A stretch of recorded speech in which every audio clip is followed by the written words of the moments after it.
Hola, hoy les voy a hablar de circuitos eléctricos. Concretamente va a ser una parte de teoría donde voy a hablar sobre conceptos básicos y lo que se conoce como leyes de Kirchhoff. Antes de empezar les voy a dejar la información de contacto por si están interesados en asesorías. Pueden comunicarse a través de este número por WhatsApp o pueden escribir a esta dirección de correo electrónico. Este va a ser el primero de una serie de videos que voy a subir en una lista de reproducción de mi canal que se va a titular Circuito Eléctrico, Concepto Básico y Leyes de Kirchhoff. En la parte superior les voy a dejar una tarjeta que si pulsan sobre ella los va a llevar a esta lista de reproducción. Para empezar con lo que son los conceptos básicos, vamos a hablar de lo que se conoce como rama, unión, nodo y lazo. Empezando por definir lo que es una rama. Una rama representa un solo elemento, como una fuente de tensión o un resistor. Como pueden observar, acá tengo un pequeño circuito eléctrico. Este símbolo representa lo que se conoce como fuente de tensión o voltaje. Este símbolo representa lo que se conoce como fuente de corriente. Y este símbolo representa lo que se conoce como resistor. En este caso tendríamos 1, 2 y 3 resistores. Según la definición que tengo acá, entonces tendría 1, 2, 3, 4 y 5 ramas en este pequeño circuito eléctrico. Al número de ramas que se encuentra en un circuito eléctrico yo lo voy a llamar B. B va a representar el número de ramas. En este caso voy a colocar que en este pequeño circuito hay 5 ramas. La segunda definición es lo que trata de unión. Una unión es un punto donde se encuentran 3 o más alambres de conexión. Voy a colocar una serie de puntos a través del circuito.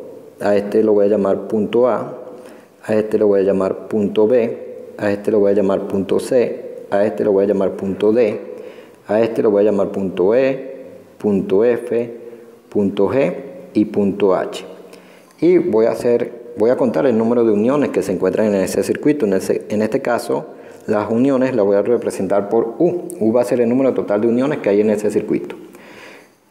Como la definición establece que es un punto donde se encuentran 3 o más alambres de conexión, estas pequeñas líneas que tienen acá son los alambres de conexión. Como pueden ver, aquí hay un solo alambre de conexión, a pesar de que tengo marcado el punto A. Pero en el punto B tengo 3 alambres de conexión y en el punto C también tengo lo que vendrían a ser 3 alambres de conexión. Así que acá tendría 1 y 2 uniones. Lo que es el punto F y el punto G también tengo 3 alambres de conexión. Así que tendría que F y G vendrían a ser eso que se conoce como unión. No siendo así para el punto D, H y el punto E. Y como ya establecí para el punto A, ya que acá no hay 3 alambres de conexión, en realidad es un solo alambre de conexión. Así que en total tendría por lo menos 4 uniones. Ahora viene el turno de lo que se nos conoce como nodo. Un nodo es un punto de conexión entre 2 o más ramas.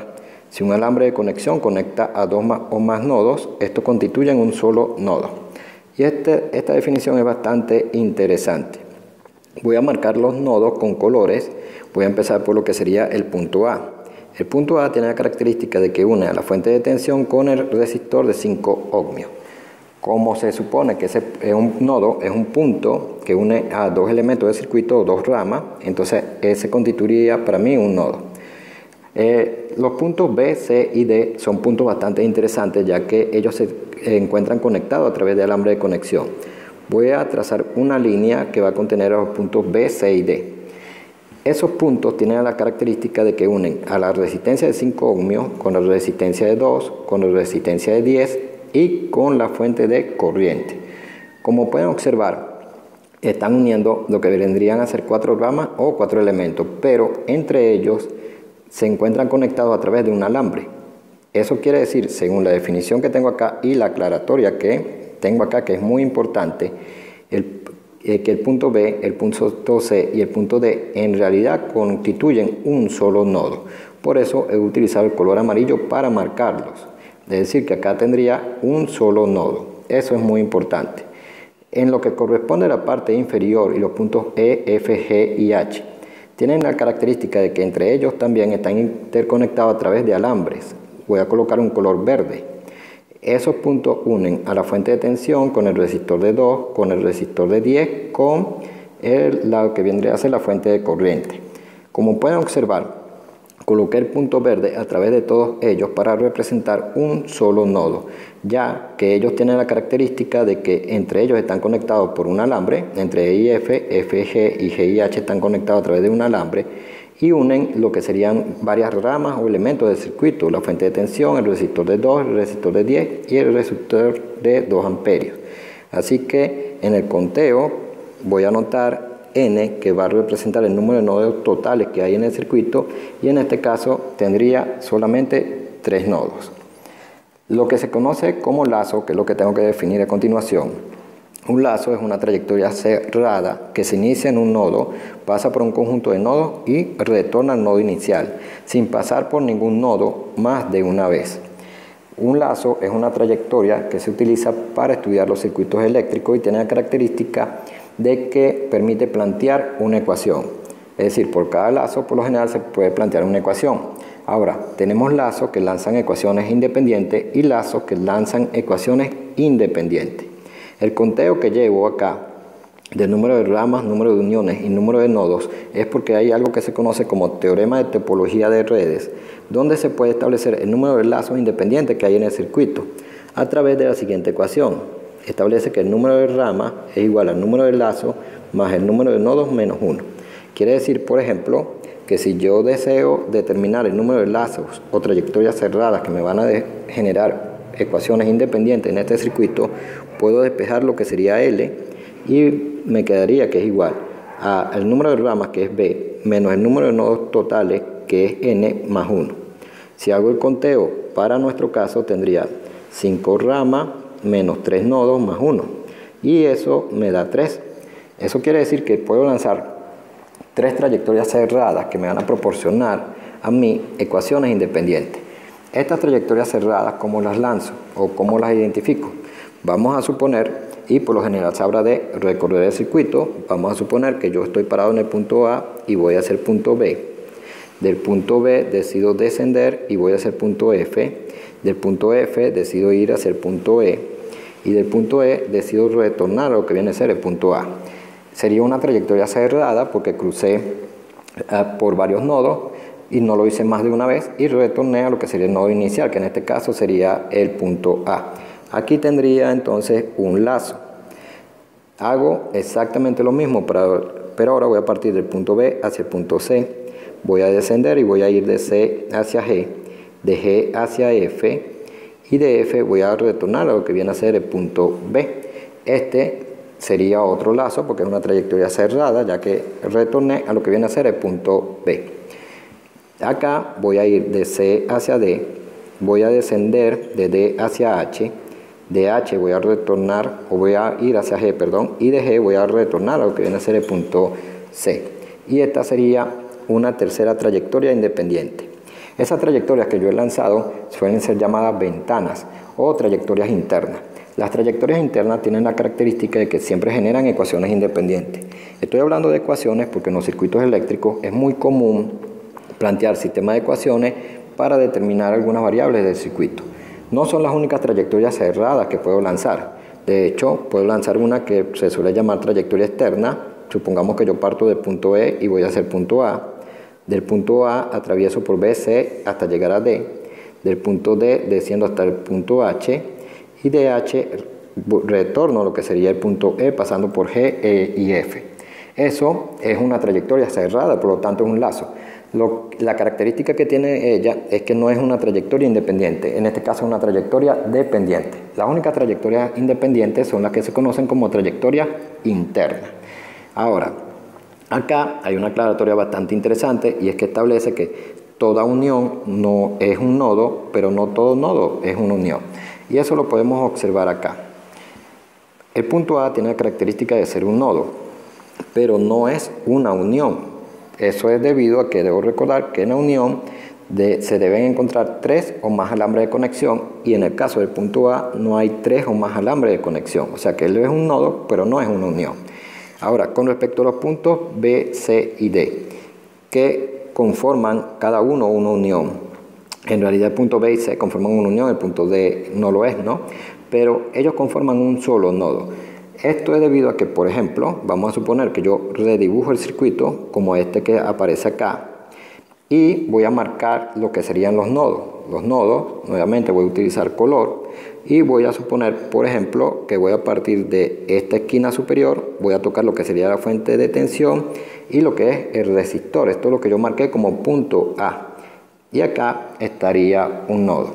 Ahora me voy a parar sobre este punto en la parte superior y voy a lanzar en color amarillo.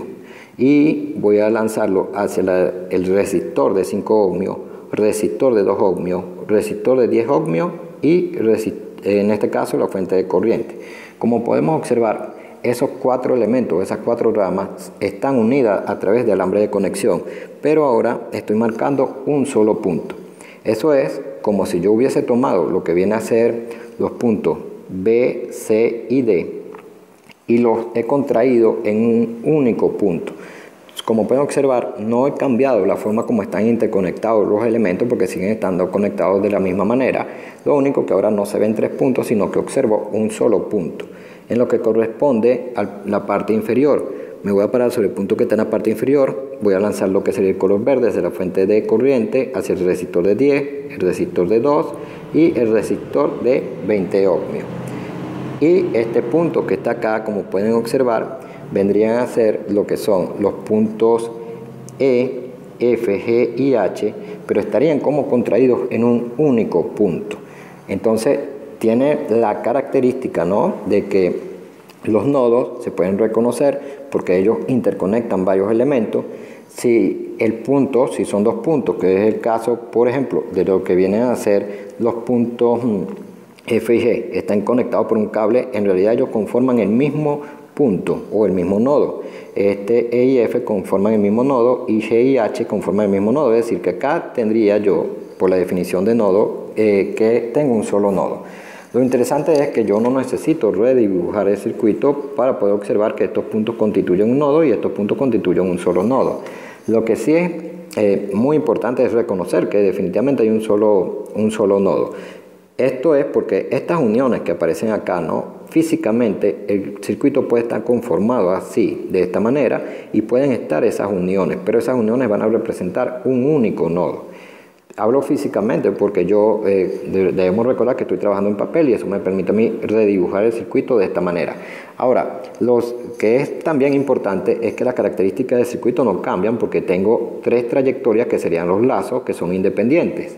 En este caso tengo una trayectoria que iría del punto A hasta este punto que representa lo que es el punto B, C y D.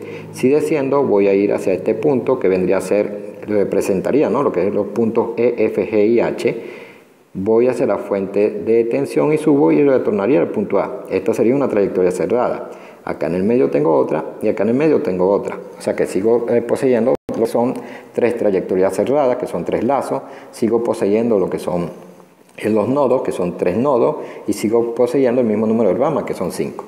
Lo que sí cambiaría sería el número de uniones. Ahora tengo una unión en la parte superior y una unión en la parte inferior solamente. Entonces esto es importante observarlo. Físicamente puedo tener varias uniones, pero a la hora de estudiar el circuito yo puedo redibujarlo de esta manera. No necesariamente puedo utilizar lo que consta ese método de color. Como pueden observar, cuando yo paso de un punto a otro a través de un cable, el color se mantiene. El color cambia es cuando yo paso de un punto a otro y atravieso por un elemento. Por ejemplo, estoy parado en el punto C y voy hacia el punto G, pasé por el resistor de 10 ohmios, cambio el color de amarillo a verde. El verde se mantiene a medida que yo me muevo entre los puntos o hacia los puntos por alambres de conexión o cable. Entonces, esa parte es muy importante, sobre todo cuando se van a estudiar los circuitos eléctricos más grandes, que se utilizan métodos conocidos, por ejemplo, como método de mallas. El método de malla, y lo que es una malla, en realidad es el mismo lazo. Se llama malla, lazo, espira o bucle. Y en este caso tendría 3 mallas, lazos, espiras o bucles que me van a generar las ecuaciones independientes para solucionar circuitos más grandes, ¿no? Esto es muy útil cuando yo tengo circuitos más grandes. Ahora, les voy a hablar de lo que se conoce como ley de la corriente de Kirchhoff y ley de la tensión de Kirchhoff. La ley de la corriente de Kirchhoff es una ley bastante sencilla y establece que la suma de las corrientes que entran a una unión, y esto es importante, utiliza la palabra unión, es igual a la suma de las corrientes que salen de ella. Es posible aplicar la ley de la corriente de Kirchhoff a una frontera cerrada o superficie. Esto es debido a que una unión puede ser considerada como una superficie contraída en un punto. Eso quiere decir que se lo puede aplicar a un punto o se lo puede aplicar a varios puntos que estén dentro de una trayectoria cerrada. Acá estaría expresada matemáticamente. Esta sería la sumatoria de corrientes de entrada, deben ser iguales a la sumatoria de corrientes de salida. Y acá tengo un pequeño ejemplo. En este caso tengo el ejercicio 2.9 del SADICU tercera edición. Dice que en referencia al circuito de la figura aplique la ley de corriente de Kirchhoff para hallar las corrientes I1, I2 e I3. Como pueden observar, en este caso no tengo lo que son los elementos del circuito señalados como resistores, fuentes, etc., sino que tengo solamente alambres de conexión. Tengo una serie de puntos que van a representar lo que son las uniones. Si nos percatamos, cada uno representa una unión porque hay 3 alambres de conexión en cada punto. Aquí hay 3 alambres de conexión, aquí hay 3 alambres de conexión, acá también.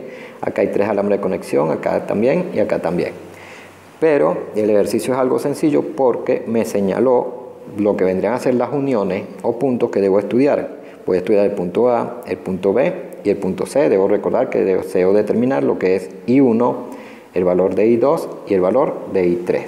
Para ello, simplemente necesito aplicar la ley de corriente de Kirchhoff.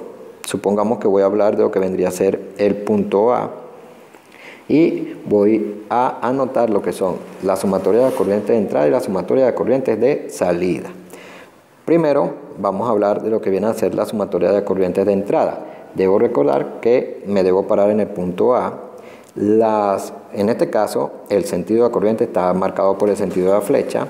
Las flechas que apunten hacia el punto, así como lo hace I1, estarían entrando.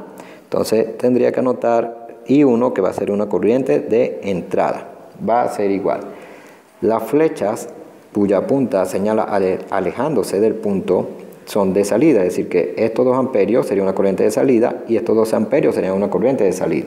Entonces tendría que I1 va a ser igual a la suma de 2 amperios más 12 amperios. Como podemos verificar, hemos determinado lo que vendría a ser I1, ya que lo único que tendría que hacer es sacar la cuenta que tengo marcada allí y sería I1 va a ser igual a 14 amperios. Ahora, si miro lo que viene a ser el punto B, puedo notar que en este caso la corriente de 12 amperios, su flecha está apuntando hacia el punto B, o sea que esta sería una corriente de entrada. Entonces voy a marcar lo que viene a ser el punto B y voy nuevamente a realizar la sumatoria. Voy a sumar las corrientes de entrada y las corrientes de salida. En este caso 12 amperios estaría entrando. Las flechas que competen a I2 y a 14 amperios apuntan, ¿no?, alejándose del punto B. Eso quiere decir entonces que estas serían corrientes de salida. Tendría que esto sería igual a I2 más 14 amperios. Y de acá puedo despejar lo que vendría a ser I2. Tendríamos entonces que I2 va a ser igual a 12 amperios menos 14 amperios. Y voy a obtener una corriente con un valor negativo, que es negativo de 2 amperios. ¿Qué quiere decir el negativo en una corriente? Lo que quiere decir es que el sentido que se le dio a la corriente no es correcto, o mejor dicho, el sentido que debe tener la corriente debe ser un sentido opuesto. Quiere decir que I2, en vez de señalar que se está alejando del punto o que está saliendo, debería señalar que está yendo hacia el punto o que está entrando. Eso es lo que quiere decir ese negativo. Ahora me correspondería estudiar lo que viene a ser el punto C. Para el punto C, nuevamente debo identificar las corrientes que entran y las corrientes que salen del punto. Estoy parado sobre el punto C. La corriente 14 amperios tiene la característica de que su flecha apunta hacia el punto C, quiere decir que está entrando. Entonces anotaría 14 amperios, que debe ser la corriente de entrada. Para las corrientes de salida, la flecha de la corriente de 4 amperios apunta alejándose del punto y la de I3 también. Entonces ellas constituyen corrientes de salida. Tendría I3 más 4 amperios. De acá nuevamente puedo hacer un despeje para obtener lo que vendría a ser I3. I3 sería o es igual a 14 amperios menos 4 amperios y con eso obtengo 10 amperios. Y ahí tendría la magnitud de lo que viene a ser la corriente número 3, que de positivo quiere decir que el sentido que se le dio a la flecha, que marcaría o viene a marcar lo que es el sentido de la corriente, es correcto. Entonces quiere decir que I3 en este caso estaría saliendo de lo que viene a ser el punto C. Y así se aplica lo que se conoce como ley de las corrientes de Kirchhoff. Ahora, las demás corrientes, por ejemplo la de 8 amperios, lo que vendría a ser la de 8 amperios prácticamente fue la única que no se utilizó, y la corriente de 10 amperios. No hay ningún tipo de problema en no usar esta corriente. Nosotros podríamos, ¿no?, aplicar ley de la corriente de Kirchhoff a los puntos restantes. Lo único que esos puntos lo que van a hacer es generar las soluciones que ya nosotros encontramos. Fíjense que generé 3 ecuaciones para 3 incógnitas, que eran la corriente I1, la corriente I2 y lo que se conoce como corriente I3. Una vez hecho esto, voy a hablar sobre lo que se conoce como ley de la tensión de Kirchhoff o ley de los voltajes de Kirchhoff. Se suele abreviar LTK si se llama tensión, y si se le llama voltaje se suele abreviar LVK. Les recuerdo que la tensión o el voltaje no es más nada que la diferencia de potencial que se genera en un elemento. En este caso, la ley de la tensión de Kirchhoff establece que la suma algebraica de todas las tensiones alrededor de una trayectoria cerrada es 0. Y esto es importante. Las trayectorias cerradas son los lazos que hablé en la parte anterior, bien sea que se le llame lazo, bucle, espira o malla. Para realizar la sumatoria de tensiones es necesario establecer un sentido de recorrido y una convención de signo. Esto lo voy a ejemplificar con lo que sería la solución del ejemplo, de este ejemplo, que es el ejercicio 2.11 de Sadicus tercera edición. Se me muestra un circuito eléctrico, y en el circuito que se muestra, ¿no?, se me dice que obtenga lo que sería B1 y B2. B2 y B1 vienen a ser lo que son tensiones, voltaje o diferencia de potencial que se generan en esos elementos. En este caso tengo un elemento acá, y acá está señalado lo que sería B1, y tengo otro elemento acá, y acá estaría señalado lo que es B2. Cuando yo trabajo con estos rectángulos, esos rectángulos lo que hacen es simplemente representar cualquier elemento del circuito, bien sea un resistor, una fuente de corriente, una fuente de tensión, no importa qué elemento de ellos represente. Y en este momento no es importante, en realidad, cuál es el elemento a estudiar, ya que yo tengo lo que vienen a ser las tensiones o diferencias de potencial que se generan entre los extremos de esos elementos. Como pueden observar, acá tengo señalado un voltio, por ejemplo. ¿Qué quiere decir un voltio? Un voltio es la diferencia de potencial que hay entre los extremos de este elemento, es decir, entre este extremo y este extremo, que es lo que comúnmente se llaman terminales. Esto que tengo acá es lo que se conoce como polaridad. La polaridad lo que hace marcar es qué extremo, qué terminal se encuentra a mayor potencial. Por ejemplo, como el más está de este lado, esta terminal estaría a un potencial mayor que esta terminal. Eso es con respecto solamente a este elemento. Por eso es que tiene marcado el más. De hecho, el menos acá indica que esta terminal se encuentra a un potencial menor que esta terminal de acá. Para ejemplificarlo un poquito mejor, vamos a suponer que yo le coloco letras. Voy a colocar lo que sería un punto A acá, un punto B acá, un punto C, un punto D, un punto E y un punto F. Entonces, cuando yo hablo, por ejemplo, de un voltio que tengo marcado acá, lo que quiere decir es que lo que sería el voltaje que hay en el punto A, o el potencial que hay en el punto A menos el potencial que hay en el punto B, es igual a un voltio. Eso es lo que quiere decir esta simbología de acá, que es lo que se conoce como polaridad. Siempre hablando con respecto al elemento, ¿no?, donde se está marcada lo que se conoce como polaridad. Ahora, para encontrar lo que es la diferencia de potencial o tensión que hay en B1 y en B2, o el valor, ¿no?, de la tensión o diferencia de potencial B1 y B2, tengo que seleccionar unas trayectorias. Para recorrer esas trayectorias y hacer la sumatoria de tensiones y establecer así, o tratar de establecer ecuaciones para determinar lo que serían los valores de B1 y de B2. Lo primero que debo establecer es cómo voy a recorrer y cuáles son las trayectorias que voy a utilizar. En este caso, por ejemplo, voy a utilizar la trayectoria que va de A a B, de B a E, de E a D, y de D va a retornar a lo que viene a ser el punto A. Esa es la trayectoria que voy a utilizar, es decir, mi primera trayectoria va a estar marcada así. Voy a ir de A hacia B, de B voy a retornar a E, de E voy a retornar a D, y de D voy a regresar a lo que sería el punto A. Cuando yo hablo de trayectoria es porque uno suele imaginarse, ¿no?, que uno puede recorrer el circuito, es decir, voy a parar, por ejemplo, un pequeño muñeco acá, muñequito, y voy a suponer que está parado aquí justo al lado del punto A. Ese muñequito tiene la habilidad de caminar a través de lo que serían los cables o los alambres de conexión y a través de los elementos. Yo lo sitúo en el punto A y él se va a mover hacia el punto B. Como ustedes pueden observar, lo que estoy estableciendo allí es un sentido de cómo voy a recorrer la trayectoria que ya marqué, porque marqué que iba a recorrer la trayectoria A, B, E, D, A, ¿no? Y el sentido, en este caso, me quedó en lo que se conoce como sentido horario.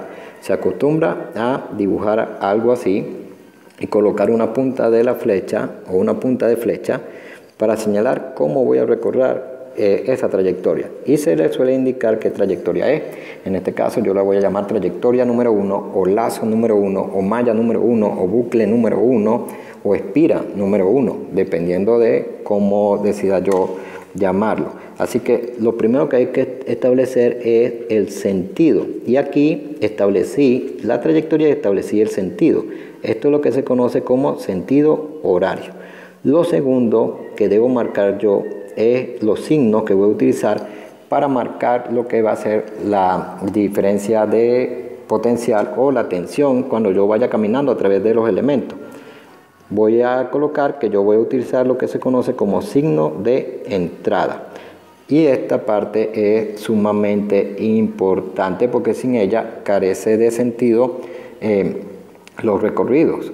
Por ejemplo, me explico, vamos a hablar de lo que se conoce como lazo 1, trayectoria 1, malla número 1, espira número 1, dependiendo de la forma como se establezca que se va a llamar. Voy a estar parado sobre el punto A y voy a empezar a suponer que el muñequito puede caminar, es decir, que se puede mover a través del alambre de conexión. En este caso, el muñequito tendría que subirse, por decirlo de alguna manera, ¿no?, o pasar a través de este elemento que se encuentra acá. ¿Cuál es el signo que él debería tocar cuando va a entrar a este elemento? Va a tocar el signo más. Yo anoté que los signos que voy a utilizar son los signos de entrada. Así que lo primero que debo colocar es un más. Luego debo colocar lo que sería la diferencia de, en este caso, de potencial o la tensión que hay en ese elemento, que tiene un valor de 1 voltio. Entonces coloco 1 voltio. Una vez que el muñequito ha pasado por allí, terminaría parado, por decirlo de alguna manera, ¿no?, al lado de lo que viene a ser el punto B. Vamos a suponer que el muñequito ahora está parado acá. ¿Qué debe hacer el muñequito? Según la trayectoria que yo ubiqué, el muñequito debe bajar o debe descender. Entonces voy a parar al muñequito acá para simbolizar o representar que el muñequito tiene la habilidad de bajar o de descender a través del alambre de conexión, y va caminando en este sentido. Cuando él camina, por decirlo de alguna manera, ¿no?, en este sentido, él va a tocar este signo, es decir, va a pasar a través de este elemento. Entonces, para entrar a este elemento debe tocar primero este signo, que viene a ser el más. Entonces coloco más, 5 voltios. El muñeco, por supuesto, tiene habilidad de pasar a través del elemento y terminaría parado en el punto E. Cuando él se para en el punto E, va a ir de E hacia D según la trayectoria, ¿no?, que yo definí. No va a pasar a través de ningún elemento, entonces no debo marcar nada. No debe haber un cambio en lo que se conoce como potencial eléctrico. Cuando está parado en el punto E, va a ir hacia lo que sería el punto D, va a ir hacia lo que sería el punto A. En este caso, yo, por ejemplo, puedo suponer que tengo al muñequito parado acá y entonces él continúa su camino. Vamos a suponer que está parado así y va a ir hacia lo que viene a ser el punto A. Claro, todo esto debe hacerse de manera imaginaria. Entonces, cuando él va a pasar a través de este elemento, el primer signo que debe tocar para entrar a este elemento, por decirlo de alguna manera, es el menos. Entonces, acá debo anotar menos. Y debo notar la magnitud de la tensión o diferencia de potencial. Se llamó B1 y así lo voy a llamar yo, B1. Es importante notar que una vez que el muñequito atraviesa este elemento, llega al punto de partida. Cuando yo retorno al punto de partida, debo colocar igual a 0, porque eso es lo que establece la ley de, en este caso, de las tensiones de Kirchhoff. De acá yo podría despejar lo que sería el valor de la tensión número 1 y me quedaría que es 6 voltios. Y así es determinado lo que es la tensión que hay en ese elemento. Ahora, para lo que viene a ser el voltaje número 2 o la tensión número 2 o la diferencia de potencial que hay en este elemento número 2, voy nuevamente a definir una trayectoria. Ahora voy a suponer que el muñeco se para en el punto B y va a caminar hacia C, de C va a bajar hacia F, de F va a ir hacia el punto E y del punto E va a subir y retornar a lo que viene a ser el punto B. Eso quiere decir que yo estoy designando, ¿no?, el sentido como voy a recorrer esa trayectoria cerrada que elegí, y nuevamente la estoy señalando en un sentido antihorario. Y a esta trayectoria, bien sea lazo, bucle o malla, lo voy a llamar número 2. Entonces acá voy a colocar lazo 2. Y el sentido nuevamente va a ser sentido horario. También debo aclarar, ¿no?, que no necesariamente tiene que ser siempre sentido horario. Puede ser sentido horario o sentido antihorario. Y de hecho, por ejemplo, el lazo número 1 puede haber recorrido en sentido horario y el lazo número 2 en sentido antihorario. Así como también el signo. Puedo anotar el signo de entrada o puedo anotar, ¿no?, lo que vendría a ser el signo de salida. Por lo general se suele siempre utilizar la misma convención de signo para todos los lazos, mallas, bucles o espiras. Voy a suponer ahora que el muñeco está parado al lado del punto B, en este caso al lado derecho del punto B, y está parado algo así. Y va a empezar a caminar para recorrer la trayectoria que yo he decidido y iría hacia el lado derecho. Cuando él va a caminar hacia el lado derecho, él va a entrar a este elemento y lo primero que tocaría sería el más, o va a entrar a través del más. Eso quiere decir entonces que debo anotar más. Voy a anotar lo que sería la magnitud de la tensión en ese elemento y es 2 voltios. Continúa caminando, terminaría parado en el punto C. Del punto C debe bajar hacia el punto F, pero él debe pasar por este elemento y va a tocar primero lo que sería el más, es decir, va a entrar por el más a este elemento. Así que me corresponde anotar más B2. Seguiría caminando, llegaría al punto F, el punto F se mueve al E y del E debería subir. Cuando va a subir, va a entrar a este elemento a través del signo menos. Este es un signo menos que aparece acá y ese es el signo que yo anoto. Entonces tendría menos 5 voltios. Una vez que pasa a través de ese elemento, va a retornar al punto de partida, que sería el punto B, o justo al lado del punto B, y entonces tendría que, debo colocar igual a 0. De allí puedo despejar lo que sería el voltaje número 2, me quedaría 5 voltios positivo menos 2 voltios, y con eso voy a obtener lo que sería la tensión 3 voltios. Así que he logrado determinar lo que es la tensión número 1 y la tensión número 2. Nuevamente les recuerdo que se puede llamar tensión, se puede llamar diferencia de potencial, se puede llamar voltaje. Entonces he logrado determinar lo que es la tensión número 1 y la tensión número 2, pero es muy importante esto. Lo hago a través de un recorrido, yo establezco cómo es el recorrido, debo establecer el sentido y debo establecer el signo. Ahora, la pregunta sería por qué elegí las trayectorias 1 y 2, ¿no? A, B, E, D y A, y B, C, E, F, E y B. Y eso es debido a que en la parte anterior yo les hablé de que habían trayectorias que me daban ecuaciones independientes, y esas trayectorias son las que se conocen como trayectorias internas. Si yo observo acá, tendría lo que ellos suelen llamar ventana, ¿no? Esta es una trayectoria interna, por eso la elegí, y esta es otra trayectoria interna y por eso la elegí. Pude haber elegido, por ejemplo, una trayectoria que fuera de D hasta A, de A hasta C, de C hasta F y de F retornada al punto D. Lo que sucede es que esa trayectoria tiene la característica de que no me va a generar una ecuación independiente, porque es una trayectoria externa. Las que generan ecuaciones independientes son las trayectorias internas. Y el método de recorrido es el que se suele utilizar por lo menos cuando nosotros estamos empezando a trabajar con lo que se conoce como leyes de las tensiones de Kirchhoff. Les recuerdo que el muñequito no en realidad es imaginario. Nosotros nos imaginamos que podemos caminar a través de los cables de conexión.